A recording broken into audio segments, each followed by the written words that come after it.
But let's start off with the positive mocking of Hubbard. So, for those coming slightly new into the anti Scientology industry, Marty Rathbun has been a very controversial figure because Rathbun seemed to be a very strong anti Scientologist, but really what he wanted to do was push what he called independent Scientology. Now, the problem with that was even that true? I have my doubts. And how do we know this? Because when Rathbun was on a radio show, the guests, as well as his interlocutor, to use a big word, were having a debate and they were making fun of Hubbard. And Rathbun got all kinds of upset that they weren't honoring Hubbard in the right way. Is covered in the factors and the Okay. axioms of Do I Scientology. have It has to thetans? do with it has to do with it has to do with an individual and the spirit's The thetans? involvement in the creation of the material All right, you're, universe. you're saying a lot of words. Are there thetans in my body? No.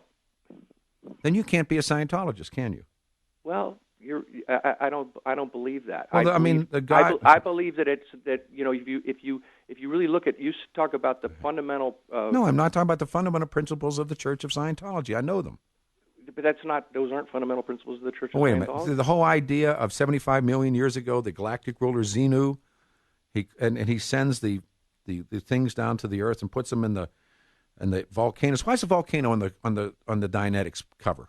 Well, see now you're getting into a whole different thing. For those slightly confused, yeah, the Xenu story is basically this central myth. Most Scientologists technically don't know it because you have to pay a lot of money, but once you get to the OT3 level, they will give you something on Xenu. So I'm guessing at this point they've really not emphasized that, but apparently Xenu is still part of the religion. Anyway, so Rathbun couldn't apparently stand this kind of joking, and for a few more years he did, quote, formally oppose Miscavige and the church, but then he went back into Scientology, and a lot of people consider him a traitor, evil guy, piece of garbage, yada yada. Well, I'm not defending Rathbun, but Rathbun does raise that dilemma that we are probably going to encounter these weird people in between. They're not part of the church, but they're not really into anti-Scientology. They are they are independent Scientologists. And even Mike Rinder, yes, for a time he was an independent Scientologist. He was even a minister, but then he abandoned that to go to Hollywood.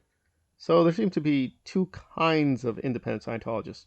Those who actually take Hubbard seriously and actually want to study Hubbard and still practice Scientology, and those people just saying, well, yeah, we want independent Scientology. Basically, it's a echo of Miscavige. They want Miscavige without Miscavige, the leader, but basically carry on what the church is doing. That's not really independent Scientology. It's just a different kind of Scientology approved by the church, but outside of the formal structure. And this is where Doug comes in. I know I'm going to get a lot of wailing, a lot of crying in the comments, because Doug was pretty hardcore, not just anti Scientologist. He didn't like anything with Hubbard. He pretty much considered all of it laughably stupid and evil and toxic. And again, given Doug's background, he just had a very negative experience with almost all Scientologists. I can understand that, but we are left with that question mark. Well, how do we deal with independent Scientology? Well, until recently, the question was always simple. We don't care or we don't like that either. Again, for the vast majority of people who get into anti Scientology, they don't bother to differentiate. They say, well, we hate Miscavige, we hate Scientology. But when you ask them, well, what do you mean by that? They don't really clarify. They just lump it all in together. There's Hubbard, he's a bad guy. There's a boat. There's Miscavige, scandals, Tom Cruise, and they just wrap it all one thing. But it's like, well, you can hate Miscavige, and you can hate Tom Cruise, and you can hate the church. You can even hate Hubbard. But Hubbard's ideas, that's a separate thing. That doesn't have anything to do with the person. Again, the ideas themselves might still be stupid or moronic. However, someone does want to practice that as a religion. I mean, again, if it's outside the church, what is the issue? I don't know, but Doug was pretty clear. He considered any exposure to Hubbard really, really bad and just considered, no, you just have to get it out of your system completely. But then the question becomes, how do you do that? How do you just get that all out of anyone's system? Are you saying they should not be exposed to any ideas of Hubbard? And how do we do that? Do we just ban the books? Do we make it that any mention of Hubbard has to be negative all the time? Do we just demonize everything Hubbard did? Did Hubbard do nothing good? It's like, I don't know. Those are tricky questions, but I don't know if we have any good answers. Still, they should be asked. I mean, it will be getting to the point where people ask you, like, well, okay, what is up with this Hubbard guy? Oh, he's just evil. Don't touch him. Don't read him. Don't read anything about him. Don't trust anything he said. Okay, I got that, but how do we know this? I'm saying, well, Doug told us, or Marissa told us, or Aaron told us, and yeah, he's just bad. Don't touch. Don't read. Don't try to understand him. Don't study. But what if I do? Well, no, then you're Osa. And it's like, that's it? That's all we're going to offer people? That you just believe this anti-Hubbard demonology, and if you don't, you're Osa?